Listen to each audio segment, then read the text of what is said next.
növbəti 30 dəqiqə sizinlə Allahın sözü barəsində bölüşmək istəyirəm və doğrudan da Allahın sözü ətrafında görüşmək xoşdur. Allahın sözü ətrafında görüşmək xoşdur demək istədiyim bundadır ki, biz burada yığışanda müqəddəs kitabın təliminə xüsusi və özəl yer veririk. Biz buraya sadəcə gəlmirik ki, ünsiyyətdə olaq, bir-birimizin ehtiyacları üçün dua edək. Hərçənd ki, bunlar da çox vacibdir. Bir-birimizi görmək artıq insanın ürəyinə müəyyən bir rahatlıq gəlir və etibar edə biləcəyi, məni xoş qarşılayan insanlarla üzləşmək, məni qəbul edən insanlarla qarşılaşmaq nə qədər xoş olur o insana. Və biz öz cəmiyyətdə və tək bizim cəmiyyətdə yox, məsihçi cəmiyyətlərində məhz bu şeylər barəsində danışırıq. İnsanı olduğu vəziyyətdə qəbul etmək, insanı sevmək, insana diqqət göstərmək nə qədər vacibdir. Və məhz bunu müqəddəs kitab bizə öyrədir və ilk əvvəl öyrəndiyimiz müqəddəs kitabda aramızda necə münasibət bəslədiyimiz deyil, Allahın bizə olan münasibətidir. Biz müqəddəs kitab vasitəsilə Allahın bizə olan münasibətini ilk olaraq özümüz üçün kəşf edirik, öyrənirik ki, Allahın bizə olan münasibəti nədir? Və müqəddəs kitab bunu heç gizlətmir də. Allahın bizə olan münasibəti açıq, aşkar müqəddəs kitabda qeyd edilir və müqəddəs kitaba müraciət edən Allahın bizə olan məhəbbəti, sonsuz, tükənməyən məhəbbəti barəsində öyrənə bilir. Və məhz bu məhəbbət bulağından, əgər belə poetik deyə bilərəmsə bu sözü, məhəbbət bulağından dadmış bizlər də münasibətlərimizdə eyni şey yaşatmağa çalışırıq. Niyə? Çünki biz daddıq. Rəbb yaxşıdır. Biz axı bunu daddıq. Biz gördük ki, Rəbb mənim üçün yaxşıdır. Və əgər Rəbb mənim üçün bu qədər yaxşıdırsa, bu qədər rəhimli, başa düşən, dəstək verəndirsə, onda münasibətlərdə mən digərlərini bunu niyə yaşatmayım? Niyə yaşatmayım? Yaşatmamağa səbəb qalmır. Ona görə ünsiyyətdə olanda biz bir-birimizi qabaqlamağa çalışırıq. Neydə? Məhəbbətdə və hörmətdə, qayğıda və diqqətdə bir-birimizi xoş üz ilə qarşılamaq istəyirik. Nəyə görə? Çünki biz bilirik, Allah bizi xoş üz ilə qarşılayır. Maraqlı ifadədir, yox? Bütün müqəddəs kitab məhz bu barədə danışır, öyrədir ki, Allah ona tərəf üzünü döndərəni xoş üz ilə qarşılayır. Tələbkar, sərt sima ilə deyil. Etdiyi səhvlərə görə qınayan deyil. Amma rəhm görsədən, bağışlayan, təmizləyən. O da necə də gözəl Allah barəsində müqəddəs kitab bizə bu məlumatları verir və biz bu məlumatları müqəddəs kitabdan aldığımıza görə bizim özümüzdə dəyişikliklər başlayır verməyə. Biz Allah barəsində öyrəndikcə, onun bizə olan münasibəti barəsində öyrəndikcə, bizim münasibətlər başlayır dəyişilməyə, bizim həyata baxışlarımız dəyişilməyə başlayır, bizim ətrafımızda olan hadisələrə münasibətimiz dəyişilməyə başlayır, ətrafımızda olan insanlara münasibətimiz dəyişilməyə başlayır. Bu nəyə görə belə olur? Müqəddəs kitabın bizə göstərdiyi təsir. Nə qədər çox biz müqəddəs kitaba sadəcə maraqlanan oxucu kimi deyil, amma diqqət yetirən, araşdıran, öyrənən və öyrəndiklərini bəyəndiyinə görə ürəyində saxlayan insan olduğumuza görə həmin ürəyimizdə saxladığımız Allah barəsində olan gözəl fikirlər bizim ürəyimizə gözəllik gətirir. Günlərində isə poetik danışıram. Amma elə danışmaq istəmirəm, istəyirəm sadə danışım. Amma ki, çox maraqlıdır ki, oxuduqlarımızı, hansı ki biz müqəddəs kitabda Allah barəsində oxuyuruq. Allahın xüsusiyyətlərini özümüz üçün kəşf edirik və bu yaxşıdır. Və görürük ki, o da mən də istəyirəm Allah mənə qarşı eyni cür olsun. Necə o Yusifə qarşı oldu. Necə Allah ilə İbrahim arasında olan münasibət deyib oxuyuram və bəyənirəm. İstəyirəm Allah da mənimlə münasibət bəsləsin. Mən oxuyuram müqəddəs kitabda görürəm ki, Allah Gideona, Danielə, Davuda, digərlərinə necə münasibət göstəribsə, o da biz də istəyirik bizə qarşı belə olsun. Və Allah onların adlarını müqəddəs kitabda qeyd etmək ilə İstəmir ki, bizdə düşüncə yaransın ki, ancaq onlara Allah səxavətli idi, ancaq onlara rəhimli idi, ancaq onları sevən Allah idi. Yox. Allah onların həyat nümunələrini bizim üçün bir ibrət qoyur ki, bax, onlarla necə oldumsa, səninlə də eyni cür olmaq istəyirəm. Və biz görürük ki, o adamlar kamil və mükəmməl insanlar deyildilər. Biz onlar barəsində oxuyanda müqəddəs kitabda onların qorxuları ilə, həyəcanları ilə, zəif cəhətləri ilə rastlaşırıq və görürük ki, onlar bizim kimi adi insanlar idilər. Onların da həyatda hansısa bir asılacağı, qorxusu, həyəcanı var idi. Amma buna baxmayaraq onlarda xüsusi və özəl bir keyfiyyət var idi. Onlar Allahdan əl çəkmirdilər.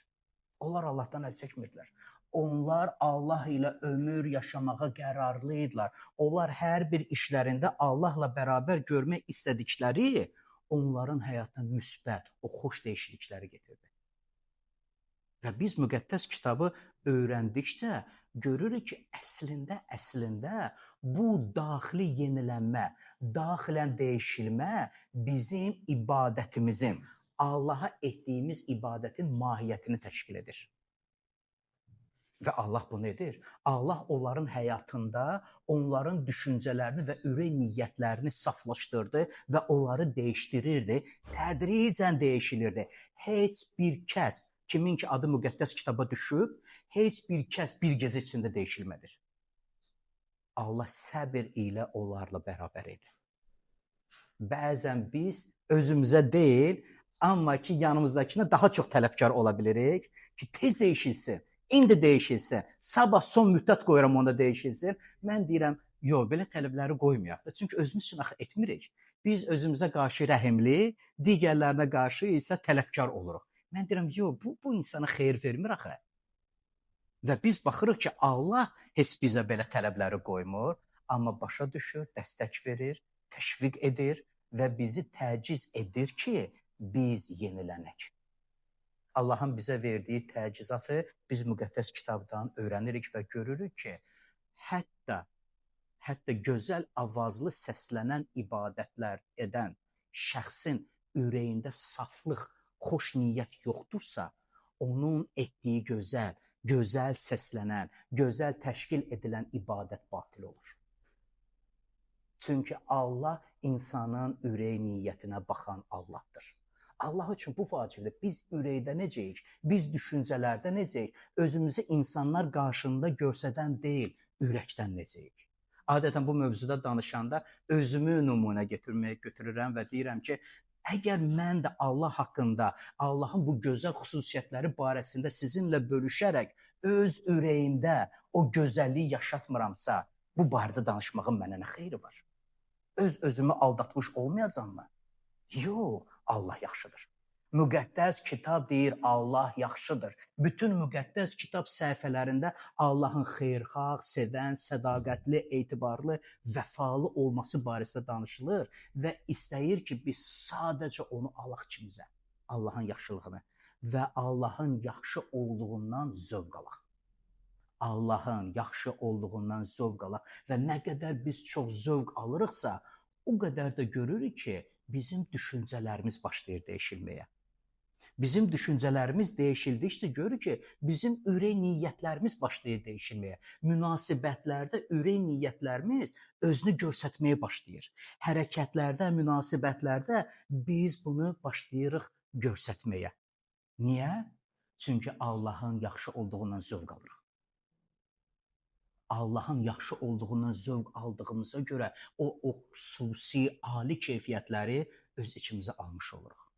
Və çox maraqlıdır ki, nə qədər çox müqəddəs kitabda bu şeyləri öyrəniriksə, o qədər də bu keyfiyyətləri almağa başlayırıq özümüzə. Və mən bir neçəsini sadəcə saydım. Dedim ki, bəlkə bir neçəsindən müraciət edək. Allahı tanımağımızın nəticəsində saf olmaq üçün əxlaq dəyərlərimiz formalaşır. Təsəvvür edirsiniz? Allahı tanıdığımıza görə bizim daxilimizdə oturulan o əxlaq formalaşır. Dəyərlər dəyişilir və məhz bu dəyərlərə əsasən də bizim insanlara baxışımız və münasibətimiz dəyişilməyə başlayır.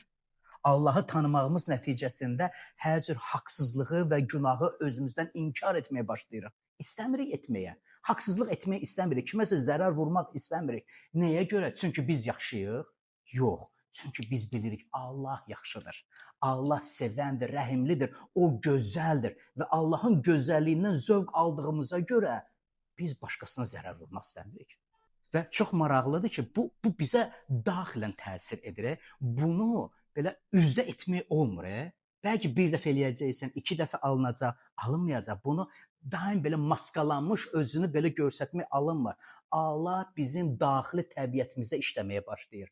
Allahın bütün təsiri bizim daxilən yenilənməyimizdədir və biz daxilən yeniləndiyimizə görə bizim düşüncələrimiz, münasibətlərimiz, rəftarımız o təbii yol ilə yenilənməyə başlayır. Allahın tanımağın nəticəsində məhəbbətə və sədaqətə əsaslanan dürüst, uzun müddətli münasibətlərin qurulmasını öyrənirik. Necə öyrənirik? Allahın bizə göstərdiyi münasibətə görə. Allah bizim ilə saf, məhəbbət üzərində qurulmuş münasibət qurduğuna görə biz də eyni münasibəti qurmağı öyrənirik. Allahı tanımağımızın nəticəsində müqəddəs kitab vasitəsilə Allahı özümüz üçün kəşf edərək həyatda Allahın həqiqətinə sadiq qalmağa, Allahdan üz döndərməməyə, günaha uymamağa və aldanmamağa qərarlı oluruq. Və biz seçici olmağa bacarırıq ki, yox, haqsızlığa əl qoymayacam. Xatırlayırsınız, mən bəzən belə deyirəm ki, bəzilərində belə dualar eşidirəm. Ya Rəbb, bildiyim və bilmədiyim günahlara görə məni bağışla. Mən deyirəm, bilməlisən əzizim, əgər kiməsə zərər vurursansa bilməlisən. Kiməsə qarşı haqsızlıq eləyirsənsə bilməlisən. Kiminsə ürəyini qırırsansa, necə onu bilmədin ki, kiminsə ürəyini qırdın? Necə bunu bilməməzlikdən gəlmək olar? Necə bilməməzlikdən kiməsə sataşmaq olar? Necə bilməməzlikdən kiminsə haqqını yemək olar? Mən deyirəm, biz seçirik. Ya edəcəyik, ya etməyəcəyik. Allah yaxşıdır. Allah bu cür yaxşılığı ilə bizim həyatımıza gəldiyinə görə gəlin hər cür haqsızlığı və pisliyi öz üzərimizdən ataq. Və deyək ki, istəmirəm. Allah axı yaxşıdır və o yaxşılığı daim yaşamaq istəyirəm mən həyatımda. Allahdan davamlı olaraq zövq almaq istəyirəm. Ona görə hər bir haqsızlığı üzərimdən atıram. Və məhz Allahı bu cür tanıdığımıza görə ailədə münasibətlərimiz dəyişilir, məsuliyyət dəyişilir, cəmiyyətdə münasibətlərimiz dəyişilir və bu bizim həyatımıza Allahı tanımamızdan gələn təsirin nəticəsindəndir. Allah bu yenilənməni bizim həyatımızda aparır. Rəbb naminə etdiyimiz xidmətin məqsədi və istiqamət göstərilir həyatımızda. Biz başa düşürük, həyatın məqsədini özümüz üçün müəyyən etmiş oluruq. Niyə yaşayıram? Niyə yaşayıram? Və bu yaşamaq ilə, bu ömür ilə nəyə nail olmaq istəyirəm? Və çox maraqlıdır ki, biz müqəddəs kitabda adları düşmüş həmin o peyğəmbərlərin, salih insanların, başqa bir sözlə müqəddəs kitab onları iman qəhrəmanları adlandırır və burada açar sözü qəhrəman deyil, imandır. Onlar imanda qəhrəmanlıq göstərdilər. Onlar Allaha olan ümiddə şücaətli oldular. Onların həyatına baxanda biz onlara rəğbət bəsləyirik. O da necə gözəl həyat yaşadılar. Amma mən deyirəm, gəlin onların həyat münasibətlərindən də özümüz üçün ibrət götürək. Onlar kimi olmağa çalışaq. Onlar Allahsız iş görmək istəmirdilər. Necə maraqlıdır. Onlar Allahsız iş görmək istəmirdilər. Onlar üçün vacib olan Allah bu işdə onlara xeyir-dua verir, yoxsa vermir. Bu Allahın iradəsinə uyğun gəlir, yoxsa uyğun gəlmir. Biz hər bir fürsətdən istifadə etmək istəyirik və hər bir qazanc fürsəti Allahdan gəlmiş kimi qəbul edirik. Amma bəzən də elə olmur. Bəzən də elə olmur. Ayaq saxlayıb gözləmək. Ya Rəbb, bu yolu getməyə mənə xeyir-dua verirsən? Bu yolu getməyə mənə xeyir-dua verirsən? Bu yolu getsən mənimlə gedəcəksən? Əgər getməyəcəksənsə, mən bu yolu getmək istəmirəm. Bugün səhər bacı ilə danışırdıq Musa peyğəmbər haqqında. Musa peyğəmbərin bir duası elə xoşuma gəlir, elə xoşuma gəlir. Allah İsrail xalqını Misir əsarətindən çıxardır, Qırmızı dəniz aralanır, xalq keçir, gəlir, çıxır, artıq qabaqlarında azad ömür başlayır. Musa duasına deyir, ya Rəbb, əgər sən bizimlə bu yolu getməyəcəksənsə, biz getmək istəmirik. İnanılmazdır. Azadlıq deyə, azadlığı onlar dərindən artıq nəfəs alırlar. Azaddılar. Başlarının üzərində duran, onlara hökm edən insanlar artıq yoxdur. Azaddılar. Bu azadlığın içində dayanır Musa və duasını davam edir ki, əgər bu yolda mənimlə deyilsənsə, əgər xalqla bərabər getməyəcəksənsə, qoy canımız da buradan alınsın. Necə maraqlı münasibətdir. Arzularıma çatıram, az qaldı. Azadlığa nail olduq, nəhayət onu yaşayırıq, amma ay Allah, nə bu azadlığı, nə də arzularımızı istəyirik. Bir şey istəyirik, sən bizimlə ol. Sən bizimlə olsan, bu bizə kifayətdir. Necə dəyərli duadır və deyirəm ki, biz bu duadan öyrənməliyik və müqəddəs kitab da bu duadan bizə öyrədir ki, biz də Allahı daxilən yaşamağa bacaran insan olaq. Daxilin yenilənmə barəsində danışanda müqəddəs kitabda çox maraqlı o Qalatiyalar məktubunda ruhun səmərəsi barəsində danışır. Yəqin ki, xatırlayırsınız. Onun üçün yaxşı bir şəkildə tapmışam. Yaxşı bir şəkildə tapmışam nar təsviri ilə. Nəyə görə? Çünki ruhun səmərəsi barəsində danışanda bəzilərində belə təsadüfi bir cümlələr olur. Ruhun səmərələri deyirlər. Yəni bu bilərəkdən demirlər. Belə sanki dil çaşaraq bu sözü deyir. Amma baxanda müqəddəs kitabda ruhun səmərəsi kimi dedikdə, mən deyirəm, bu bir narın bənzəyişindədir də, onun içindədirlər bunlar hamısı. Ruhun səmərəsi içində məhəbbət, sevinc, sülh, səbir, xeyirxahlıq, yaxşılıq, sədaqət, həlimlik, nəfsə hakim olmaq var. Və bunlar barəsində danışanda bunlar hamısı insanın daxilində yer alanlardır. Necə mümkündür kiməsə qarşı səbir göstərmək, amma daxilən səbirli olmamaq. Mən deyirəm, bu diş qıcırtmaqdır ya da zamanı gözləməkdir də. Yəni, əgər daxilən belə deyilsənsə, əgər ürəyində bu şeylərə yer verməmisənsə, bunu necə yaşatmaq olar? Ya da özün bunu necə yaşaya bilərsən ki, əgər bunu öz ürəyinə alıb, bu cür olmağını istəmirsənsə. Və bu barədə danışanda, yenə də bir belə cədvəl düzəltdim. Ruhun səmərələri nəyə göstərir və məhəbbət haqqında danışanda hansı ki ruhun səmərəsini öyrənirik, məhəbbət haqqında çox geniş müqəddəs kitab yazır. Əvəzini gözləmədən sevən ürəyə malik olmaq. Korinfillər məktubuna baxanda məhəbbət haqqında inanılmaz sözlər yazılır. 13-cü fəsli xatırlayırsınız, 1-ci Korinfillər məktubunda məhəbbət barəsində yazanda məhəbbət o səbirlidir, xeyirxahdır, paxıllıq etmir, öyünmür, lovğalanmır, kobudluq, necə gözəl keyfiyyətlər barəsində yazılır burada. Başqasının uğuruna sevinir. Başqasının uğursuzluğuna qətiyyən sevinə bilmir. Ağlayanla ağlayır, sevinənin sevincinə şərik olur. Maraqlı bir münasibətdir. Allah istəyir ki, onun adına iman edənlərdə bu keyfiyyətlər yer alsın. Bilirsiniz niyə?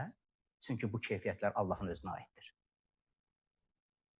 Allahın özünə aid olan keyfiyyətdir. Biri sevinəndə Allah onunla bərabər sevinir, sevinci onunla bölüşür. Biz ağlayıb göz yaşları tökəndə bizim dərdimizə şərik olan Allahdır. Biz uğursuzluğa düşdükçar olanda o bizə dayaq olandır. Ona görə yazılıb ki, Salih 7 dəfə də yıxılsa, kim onu qaldırar? Allahı onu qaldıracaqdır. Maraqlıdır, yox? 7 dəfə Salih yıxılsa, o yıxılanda onun köməyinə gələn Allahdır. İnanılmaz münasibətdir. Bu cür münasibəti Allahdan görərək, bu cür münasibəti Allah tərəfindən yaşayaraq, necə başqalarına o münasibəti biz göstərməyək? Necə bütün münasibətlərimizi özümüzdə bağlayaq və deyək ki, bu məndə qalsın? Mən deyirəm, biz məhəbbətdə bəzən yanılırıq, haçan biz qarşılığını gözləyirik. Amma Allahın məhəbbətini öyrəndiyimiz barədə o qarşılığını gözləməyən fədakar bir məhəbbət haqqında öyrənirik. Və müqəddəs kitab bizə öyrədir bu tərzdə sevməyə. Sevinç barəsində danışanda çox maraqlı, şəraitdən asılı olmayaraq daxili sevincdən danışır müqəddəs kitab.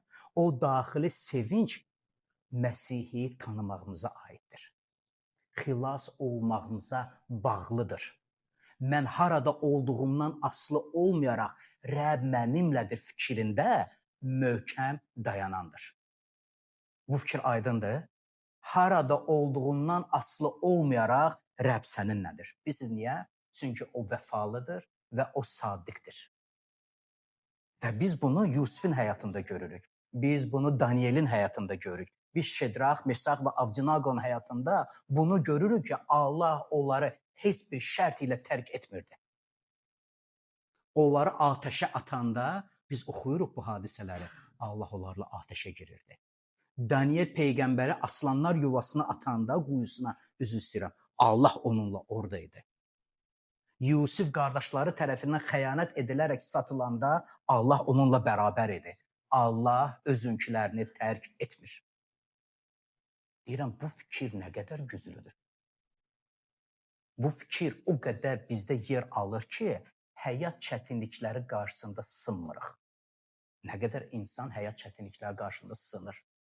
Ruhu sınmış insan görmüsünüz, gözlərində parıltı itir. Halbuki gözünün işığı gedib. Elə adamlar görmüsünüz, sanki gözünün işığı gedib. Ümidsiz, sındılar. Rəbbə güvənən isə müqəddəs kitabda yazılır. Gənc qartallar kimi qanad açırlar, yenilənirlər. Hətta deyir, yaşlılar onda təravətli və güclüdürlər. Maraqlıdır, yox? Allahın bu münasibətini bizə gördüyümüz halda necə o münasibəti başqasına göstərməyik? Allahın bizə olan bu sevgisini görüb o sevgini başqası ilə paylaşaq. İçimizdə Allahda bu əminliyi başqasına ruhlandırmaq üçün ötürək. Sülh. Necə maraqlıdır, hə? Ruhun səmərəsində Allah ilə barışıqdan gələn bütövlük. Yaxşı bir söz var, harmoniya, tam qarışıq. Allahla tam qarışıqdır o. Sülh sadəcə sülh yaratmaq deyil insanlarla. Əgər Allah ilə barışmamısansa, əgər Allah ilə ahəng, Allah ilə bərabər yaşamağı öyrənməmisənsə, o sülh sənin ürəyində yer ala bilmir. Mümkün deyil o yer alsın. O rahatlığı yaşaya bilmirsən. Allah isə bizi o rahatlıq münasibətinə dəvət edibdir. Onda rahat olaq. Ona görə bizim dualarımız əzbər olunmuş, qəşəng avazlı sözlərdən ibarət deyil. Xatırlayırsınız biz necə danışırıq? Sadə sözlər. Sadə sözlərlə biz dualarımızı edirik. Ürəkdən gələn, amma özündə səmimiyyəti saxlayan. Nə qədər vacibdir Allah ilə səmimi danışmaq. Biz buna önəm veririk. Bu vacibdir. Çünki Allah bizim ilə bu ünsiyyətə dəvət edib ki, bizim ona dualarımız məhz bunun üzərində dursun. Və səbirli olmaq barəsində danışanda, hansısa bir çətinlik qarşısında dişinə sıxaraq həmin o küləyin əsməyini gözləmək deyil, Allahı gözləməyi bacarmaqdır. Allahdan cavab almağı bacarmaqdır. Səbir haqqında danışanda mənim üçün, şəxsən mənim üçün ən gözəl nümunə Davudun nümunəsidir. Davud qayıdır öz şəhərinə, dəfələrlə mən bu barədə bölüşürəm sizinlə. Qayıdır öz şəhərinə, görür ki, düşmən hücum eləyib şəhərini, şəhəri viran qoyub, arvadı, uşağı, mülkü hamısı gedib. Mülk bir tərəfə qalsın, həyat yoldaşı getdi, var dövlətdən başqa övladlar getdi. Davud isə dua edir. Davud isə dua edir, Allahı gözləyir. Rəbb, gedim ora. Biz Azərbaycanlılar, biz dəliqanlıyıq, biz gözləməzdik, hə? Biz qaçardıq, Allah çatdır özü mənim dalımca, biz beləyik. Yəni, nəyin bahasına olursa olsun, atəşə də atarıq özümüzü, çaya da atarıq özümüzü. Davud isə gözləyir. Allah mənə nə məsləhət görürsə, o da biz bunu öyrənməliyik. Allah ilə harmoniyada olduğumuza görə, birgə yaşamağı öyrəndiyimizə görə Allahdan cavab gözləməyi öyrənmək nə qədər vacibdir. Allah isə cavabında heç vaxt gecikmir. Kimsə onu gecikməz sayır, amma Allah gecikmir. Vaxtında və yerində cavab verəndir. Müqəddəs ruhun səmrələrindən gözə xeyirxahlıq ancaq kiməsə yaxşılıq etmək deyil, şəfqətli ürəyə malik olmaqdır. Kimsə xeyirxahlıq haqqında danışanda əli təsvir edir, əlin içindən kiməsə nəsə edir. Mən deyirəm ki, sənin əlində o qədər yaxşı işlər də edə bilərsən, əgər ürəyində şəfqət yoxdursa. O sözü bilirik, şəfqət nədir? Rəhim, sevgi, ağrısına acımaq, şərik olmaq. Əgər o yoxdursa sənin ürəyində, sənin kiməsə verdiyinin nə xeyri var? Bizdə bir yaxşı bir atalar misalı var. Neynirəm qızıl sinini? Hə? Var elə söz. Neynirəm onu? Kimsə sənə hədiyyə eləyir, neynirəm onu? Amma bir gözəl bir söz. Şirin, mehriban baxış ilə insanın 7 qatından keçir, insana rahatlıq verir. Yox, olub sizdə elə söz. Heç nə lazım deyil. Bir dənə mehriban baxış insanın bütün ruh əhvalını dəyişir. Bir şirin söz insanın bütün gününə rəng qatır. Allah istəyir ki, biz daxilən şəfqətli olaq. Və müqəddəs ruh bizdə məhz bu fəaliyyəti göstərir ki, ancaq yaxşılıq etməyə tələsən deyil, amma ürəkdə yaxşı insan olmağa çalışaq. Xeyirxahlıq ürəyimizdən başlayır axı. Yaxşılıq etməyə can atmaqdan öncə yaxşılıq, əxlaqi və yaxşı niyyətli olmaq. Başqalarından sui istifadə etməmək. Məncə bunda ayaq saxlamalıyıq, hə? Başqalarından sui istifadə etməmək. Öz məqsədlərimizə, öz niyyətimizə görə insanları manipulyasiya etməmək. Doğru davranmaq, dürüst olmaq, haqlı olmaq. Və bunlar hamısı insanın daxilində yer alanlardır. Əgər bizim daxilimizdə bu keyfiyyətlər yer almasa, bu keyfiyyətlər əladır, gəlin səmimi deyək. Kim istəməzdi ki, ətrafında bu cür düşünən insanlar olsunlar? Yaxud da gəlin başqasına deyim. Kim istəyərdi ki, onun ətrafında ondan sui istifadə edən insanlar olsunlar? Daim ona sataşan insanlar olsunlar. İstəyirdiniz elə adamlar olsun ətrafınızda. Sizi daim alçaldan insanlar olsunlar. Əxlaqınızı sataşan insanlar olsunlar. Sizin qazancınızı əlinizdən müxtəlif yollarla almağa çalışsın. Ya da işlətsin, verməsin. Yox. Ya da versin, amma az versin. İstəyirdiniz elə insanlar olsunlar. Heç kim istəməzdir. Heç kim istəməzdir. Hətta xüsusi qayğıya ehtiyacı olan insanlar da bunu istəməzlər. Hamı diqqət istəyərdi. Və Allah deyir, sən elə insan ol. Sən elə insan ol. Ətrafında olan insanlar üçün bu cür insan ol. Amma etməmişdən əvvəl belə ol. Ürəyində yer ver. Qoy bu müqəddəs ruhun sənin həyatında göstərdiyi xidmət nəticəsində bunlar səndə hasil edilsin. Ona görə buna müqəddəs ruhun səmərəsi deyirlər. Müqəddəs ruhun bizim həyatda göstərdiyi bəhrəni deyir. Və bilirsiniz bu bəhrə necə hasil edilir? Müqəddəs kitabının təliminə diqqət yetirməklə. Müqəddəs ruhun idarəçiliyinə özümüzü təslim etməklə. Cəmiyyətdə olan digər xidmətlərdən yararlanmaq ilə. Bu bizim həyatımızda baş verməyə başlayır. Ona görə Allah bizi təciz edib, təmin edib ki, biz bu keyfiyyətlər barəsində məlumatımız olsun və bu keyfiyyətləri əldə etməyə bacaraq. Sədaqətli olmaq buydu. Allah sədaqətlidir. Allahın etibar edə biləcəyi insan olmaq. Məncə çox maraqlı və çox ciddi bir sözdür. Hə? Biz bilirik ki, Allah etibarlı və sədaqətlidir. Biz bilirik bunu. Və Allah istəyir ki, sən onun etibarı haqqında xəbəri olan, onun sədaqətindən xəbəri olan insan Allahın sənə etibar edə biləcəyi insan olasan. Bu etibar bu insanın daxilindədir. İnsan belə olur. Ya etibarlı olur, ya etibarsız olur. Mən deyirəm, gəlin etibarlı insanlar olaq. Hə?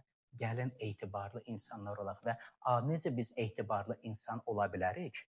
Allahın etibarına güvənərək, Allahdan öyrənərək, müqəddəs yazıları araşdıraraq biz görürük ki, Allah necə vəfalı və etibarlıdır.